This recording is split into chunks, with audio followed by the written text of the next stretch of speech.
Hello दोस्तों, बहुत बहुत स्वागत है आपका अपने इस YouTube channel Rohit Dwivedi readers पर। और आज का टॉपिक लीव रूल के बारे में हम लोग समझेंगे आज के टॉपिक में। जैसा कि आपको पता है कि आपकी एग्ज़ाम डेट आ चुकी है। आपके पेपर के लिए बहुत ज़्यादा टाइम बचा नहीं है। मैक्सिमम 10 दिन ही हैं आपके पास। आप इन 10 दिनों में अपने सारे कॉन्सेप्ट, सारा जो अभी तक पढ़ के रखा है, सारी चीज़ें रिवाइज करिए और अच्छे से पेपर दीजिए। चलिए आज लीव रूल के बारे में समझते हैं। सबसे पहले तो आपको याद रखना है कि जो उदारीकृत छुट्टी नियम है ये 1 फरवरी 1949 को लागू हुए हैं। रेल कर्मचारियों को छुट्टी के लिए कुछ सामान्य शर्तों का पालन करना होता है, जिसमें से सबसे पहले आपको याद रखना है कि छुट्टी या अवकाश आपका कोई अधिकार के रूप में दावा कभी भी नहीं करता है। छुट्टी की मंजूरी, छुट्टी देने से इनकार या मंजूरी को वापस लेने का अधिकार उसी अधिकारी के पास में होता है जो छुट्टी आपकी सैंक्शन करता है। किसी प्रकार की ग्रहण की गई छुट्टी को कर्मचारी के अनुरोध पर दूसरे प्रकार की छुट्टी में भी बदला जा सकता है, परंतु सेवा उपरांत की नहीं। छुट्टियों को अन्य अवकाश के साथ जोड़ा जा सकता है। छुट्टियों के दौरान कर्मचारी को किसी अन्य स्थान पर रोजगार करने की अनुमति नहीं है। ये इंपॉर्टेंट है, याद रखिएगा। रेल कर्मचारियों को कौन कौन सी छुट्टी दी जाती हैं, आइए इसके विषय में हम चर्चा करते हैं। तो सबसे पहले आप देख लीजिए LAP, लीव ऑन एवरेज पे, औसत वेतन छुट्टी। यह रेल कर्मचारी को वर्ष में 2 बार, एक तो 1 जनवरी को और एक 1 जुलाई को, 2 बार 15-15 करके दी जाती हैं। याद रखना है। एक माह में कितनी छुट्टी दी जाती हैं? 2.5 छुट्टी दी जाती हैं। एक क्वेश्चन आया हुआ है जिसका कि रिटायरमेंट के दौरान उस वक्त की, जिस समय आपका रिटायरमेंट हो रहा है उस वक्त का जो आपका वर्तमान वेतनमान के हिसाब से भुगतान भी किया जाता है, यानी कि ये छुट्टियां आपके अकाउंट में ऐड भी होती जाती हैं। तो क्वेश्चन यहाँ से ये बनता है कि आप टोटल अपने सर्विस में कितनी छुट्टियां ऐड कर सकते हैं। तो इसका सही आंसर हो जाएगा आपका 300। अगर ऑप्शंस में 300 प्लस 15 है तो आपका सही आंसर 300 प्लस 15 होगा।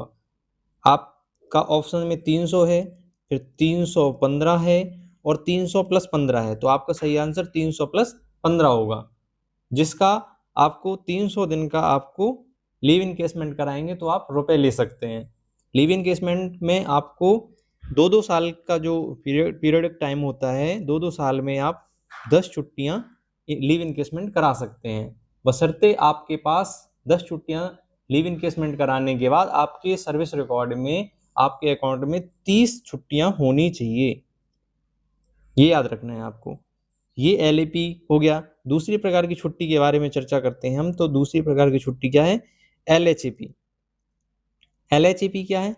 लीव ऑन हाफ एवरेज पे, यानी कि यह भी LAP की तरह आपको वर्ष में 2 बार, एक 1 जुलाई को और दूसरी बार एक 1 जनवरी और 1 जुलाई को 10-10 करके आपके अकाउंट में डाली जाती हैं। याद रखिएगा, ये कितनी मिलती हैं? 20 दिन की आधे दिन की छुट्टी होती हैं ये। आप बल्कि मेडिकल इसको संपरिवर्तित कर सकते हैं। ये मेडिकल सर्टिफिकेट के आधार पर लिया जा सकता है। सेवा का 1 वर्ष पूरा करने के बाद वाले दिन छुट्टी पर होने पर भी ड्यूटी पर वापस आए बिना ही उपरोक्त छुट्टी का हकदार बन जाता है रेल कर्मचारी। याद रखना है। तीसरे प्रकार की छुट्टी है आपकी हॉस्पिटल लीव, HOD यानी हर्ड ऑन ड्यूटी। इसमें क्या है? अवकाश रेल कर्मचारी को कार्य करते समय यदि कार्यस्थल पर चोट लग जाती है तो डॉक्टर के अनुमोदन पर यह छुट्टी प्रदान की जाती है। इसको हार्ट ऑन ड्यूटी कहा जाता है। यह कर्मचारी को लगने वाली चोट और डॉक्टर के विवेक पर निर्धारित होती है। इसमें 120 दिन पूरी वेतन के साथ छुट्टी दी जाती है। इसके बाद जब तक ठीक ना हो जाए तब तक आधे वेतन के साथ छुट्टी दी जाती है। क्लियर? नेक्स्ट देखिए, संपरिवर्तित छुट्टी, कम्यूटेड लीव। ये क्या है? स्वीकृति के बाद जो आपकी LHAP है, स्वीकृति के बाद संपरिवर्तित छुट्टी के दुगने के बराबर जो आपकी LHAP है उसको 2 LHAP को 1 में कन्वर्ट कर दिया जाता है, तो ये संपरिवर्तित छुट्टी हो जाती है। दुगने के बराबर आधे वेतन की छुट्टी के खाते में डेबिट लिखी जाएगी। यदि कोई रेल कर्मचारी जिसे संपरिवर्तित छुट्टी स्वीकृत की गई है सेवा से त्यागपत्र दे दे और ड्यूटी पर नहीं लौटी तो इस छुट्टी को आधे वेतन की छुट्टी माना जाएगा और समपरिवर्तित छुट्टी और आधे दिन की वेतन की छुट्टी के अंदर का छुट्टी वेतन जो वेतन होगा वो वसूला जाएगा। एक बार में ये टोटल कितनी ली जा सकती हैं? तो 180 दिन ली जा सकती हैं। वहीं अगर अस्पताली छुट्टी की ये हो गया, और एलएपी भी कितनी ली जा सकती हैं आपकी? एलएपी की बात की जाए तो 180 दिन मैक्सिमम आप एक बार में 180 दिन की छुट्टी ली जा सकती हैं एलएपी। क्लियर? अब आ गया सीएल, ये कैजुअल लीव कहलाती है। यह एक ऐसी छुट्टी है जो कर्मचारी को अचानक या अनजानी जरूरतों को पूरा करने के उद्देश्य से प्रदान की जाती है। प्रत्येक कैलेंडर वर्ष में लाइन स्टाफ को 10 और वर्कशॉप स्टाफ को 8 छुट्टी दी जाती है। इसमें +4 कर लीजिए दिव्यांग जन के लिए। दिव्यांग कर्मचारी है तो +4 छुट्टियां उसको दी जाएंगी। लाइन स्टाफ होगा तो 14 और वर्कशॉप स्टाफ होगा तो 8 + 4। क्लियर? नेक्स्ट देख लीजिए,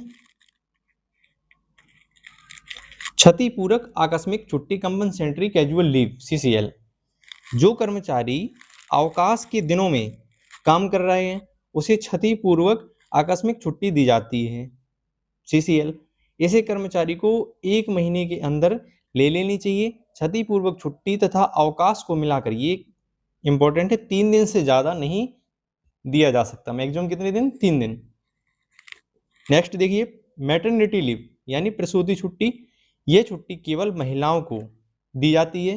अब वो महिला कोई भी हो, ठीक है, या तो वो महिला हो या फिर अविवाहित महिला हो या फिर कोई पुरुष महिला बना हो, ये किसी भी प्रकार की महिला को मैटरनिटी लीव दी जाती है। सक्षम अधिकारी 180 दिन तक प्रदान कर सकता है, जो कि 1 वर्ष याद रखिएगा।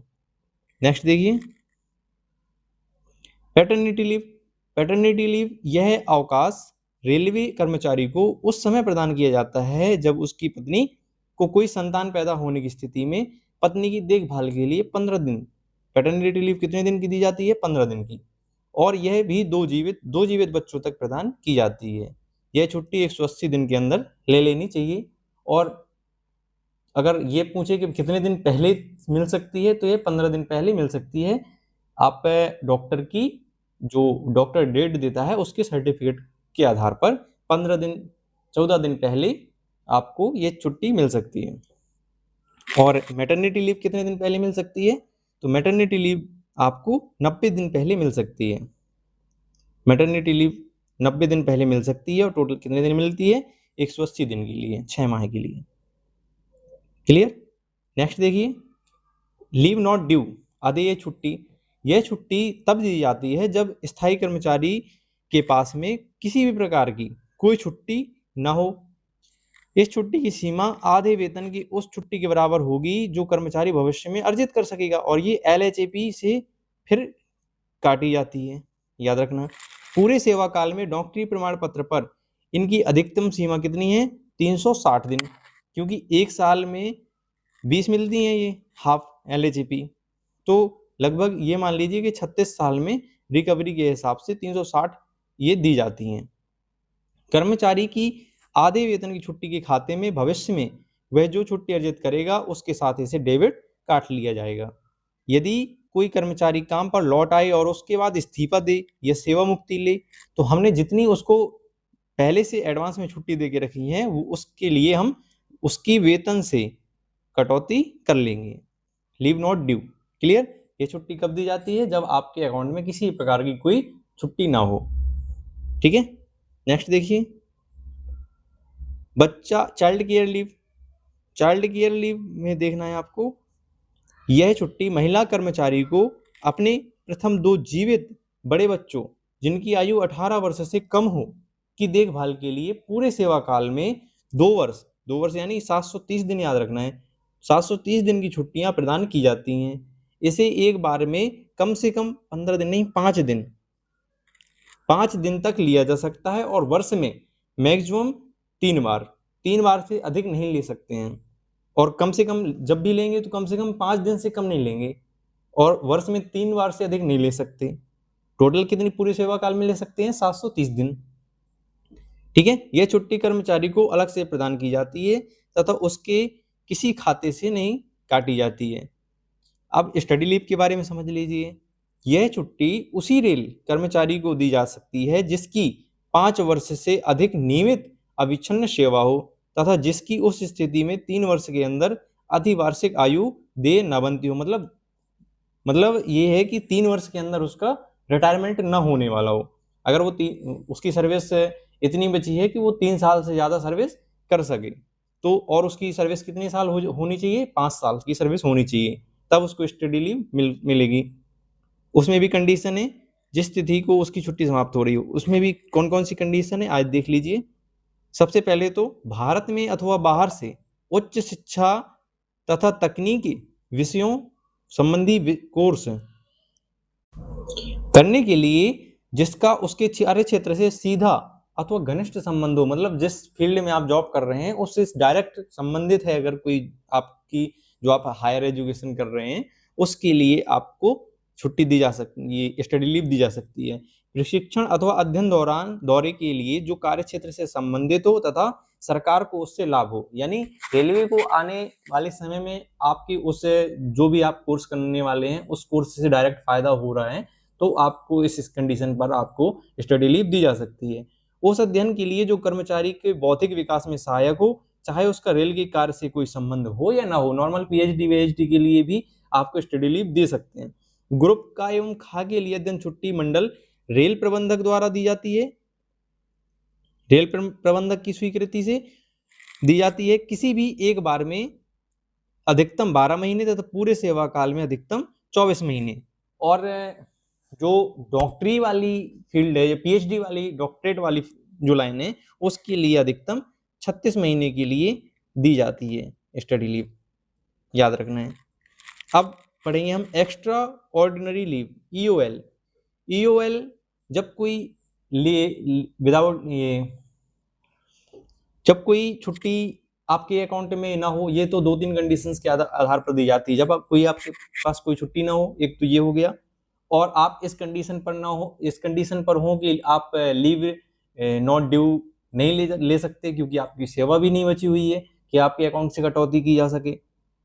और एक कंडीशन ये है कि आप लिखित रूप से असाधारण छुट्टी के लिए आवेदन, जब कोई ये दूसरी छुट्टी दे हो लेकिन कर्मचारी लिखित रूप से असाधारण छुट्टी के लिए आवेदन करता है तब ये छुट्टी दी जाती है।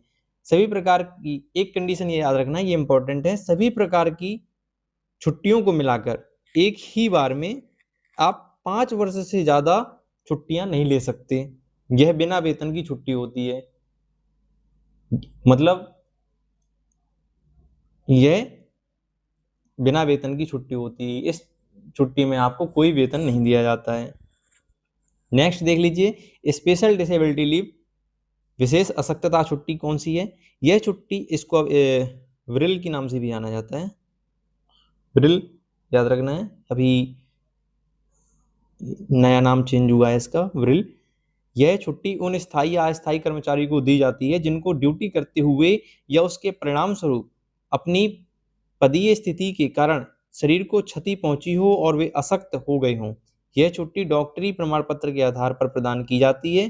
पहले 120 दिन के लिए औसत वेतन छुट्टी दी जाती है और शेष अवधि के लिए आधे वेतन का अवकाश दिया जाता है।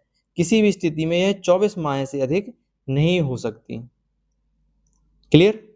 विशेष अशक्तता छुट्टी है। अब स्पेशल कैजुअल लीव, ये इंपॉर्टेंट है, इसमें देख लीजिए कुछ डाटा आपको बताएंगे हम, याद रखना जरूरी है क्योंकि सीधा सीधा क्वेश्चन आ जाता है। स्पेशल कैजुअल लीव है ये, इस प्रकार के अवकाश विशेष परिस्थितियों में प्रदान किए जाते हैं, जैसे कि नसबंदी ऑपरेशन के संदर्भ में। इसमें डाटा थोड़ी सा गलत है, आइए क्लियर करते हैं। जैसे नसबंदी ऑपरेशन के संदर्भ में पुरुष को कितने दिन, 5 दिन की छुट्टी मिलती है। पत्नी की नलबंदी, जिसको ट्यूबोकोटोमी कहा जाता है, ऑपरेशन के संदर्भ में इसको पत्नी की ट्यूबोक्टोमी होनी है, लेप्रोकोस्पिक ऑपरेशन होना है, तो उसके लिए 3 दिन की छुट्टी दी जाती है। खिलाड़ियों को विभिन्न टूर्नामेंट खेलने के लिए अगर विदेश जाना है तो उस स्थिति में 90 दिन की छुट्टी दी जाती है। राज्य की टीम से खेलने के लिए 45 दिन की छुट्टी दी जाती है और सामान्यतः ये 30 दिन के लिए प्रदान किया जाता है। ट्रेड यूनियन, आप ये अलग अलग हर जगह होता है तो इतना इंपॉर्टेंट है नहीं है। इसके लिए देखिए आप जब इलेक्शंस में जाते हैं तो इलेक्शन में 1 दिन की छुट्टी आपको दी जाती है, ये भी स्पेशल सीएल है। और इसके अलावा यदि आप पर्वतारोहण अभियान, ट्रैकिंग अभियान पे जा रहे हैं तो उस पे भी 30 दिन की छुट्टी दी जाती है। आप रक्तदान, स्वैच्छिक रक्तदान दे रहे हैं तो उसमें भी 1 दिन की छुट्टी आपको दी जाती है। और आप वर्ष में मैक्सिमम 4 बार से ज़्यादा रक्तदान नहीं कर सकते, तो आपको 4 छुट्टियां रक्तदान से संबंधित मिल सकती हैं। अगर हर 3 महीने में आप रक्तदान कर रहे हैं तो 1 दिन में 1 छुट्टी मिल जाती है। ठीक है। यदि महिला कर्मचारी का वंध्याकरण होना है तो उसमें 10 दिन की छुट्टी मिल जाती है। तो इस प्रकार से आपको ये स्पेशल सीएल प्रदान की जाती हैं। लोकसभा, विधानसभा चुनाव होने हैं तो उसमें भी आपको 1 दिन की छुट्टी मिल जाती है। और इसके अलावा यदि कोई व्यक्ति अंगदान कर रहा है, अपने कोई पार्ट्स डोनेट कर रहा है, तो उस पर उसको 42 दिन की छुट्टी मिल जाती है चिकित्सक की सिफारिश के अनुसार। तो आपको ये याद रखना है। अब नेक्स्ट देख लीजिए, विदेश यात्रा छुट्टी। ग्रुप का और खा को एनओसी लेनी होती है विदेश यात्रा जाने के लिए। एनओसी एजीएम और ग्रुप गा और घा को एनओसी कौन देता है? डीआरएम देते हैं। कोई भी कर्मचारी जो विदेश जाने के लिए सक्षम एवं उपयुक्त हो, उसे 1 वर्ष में 1 बार स्वयं की छुट्टी लेकर जा सकता है वह, जिसकी कितनी अधिकतम संख्या कितने दिन की हो सकती है? 6 माह, 180 दिन। और अगर कार्यालय या विभागीय या सरकारी कार्य से जा रहे हैं तो उसे ड्यूटी में गिना जाएगा, ऑन ड्यूटी हो जाएगा फिर तो वो। एक और स्पेशल देख लीजिए, बच्चा गोद लेने के लिए जो चाइल्ड अडॉप्शन लीव होती है। जब कोई महिला कर्मचारी 2 से कम जीवित बच्चे होने के उपरांत एक अन्य बच्चा गोद लेती है और उस बच्चे की आयु 1 वर्ष से कम है तो उसे भी 180 दिन यानी कि 6 माह की छुट्टी मैटरनिटी लीव के रूप में दी जाती है। क्लियर? आई होप आपको ये चीजें पसंद आई होंगी। आप इसको एक बार रिवाइज करिए, इसके क्वेश्चंस आप तक प्रोवाइड करवा दिए जाएंगे बहुत जल्दी। आप जल्दी से जल्दी अपने इन टॉपिक को खत्म कर लीजिए। सिलेबस बहुत ज़्यादा बड़ा है नहीं है, आप 8 से 10 दिन में आप अपना सिलेबस कंप्लीटली पूरा कर सकते हैं। छुट्टी इसमें 3 राष्ट्रीय अवकाश होते हैं आपके पास में। कौन कौन से? एक तो आपका 26 जनवरी हो जाएगा, एक 15 अगस्त हो जाएगा और एक 2 अक्टूबर हो जाएगा। तो ये आपको 3 राष्ट्रीय अवकाश दिए जाते हैं। बाकी वर्कशॉप स्टाफ के लिए 16 NH रहते हैं और ये 3 नेशनल हॉलीडे रहते हैं। क्लियर दोस्तों? आई होप 1 फरवरी 1949 को यह लागू हुआ था, याद रखना है। चलिए मिलते हैं दोस्तों फिर एक नई वीडियो के साथ में। तब तक आप स्वस्थ रहिए, मस्त रहिए और वीडियो को लाइक और दोस्तों के साथ में शेयर जरूर करना है। थैंक यू दोस्तों।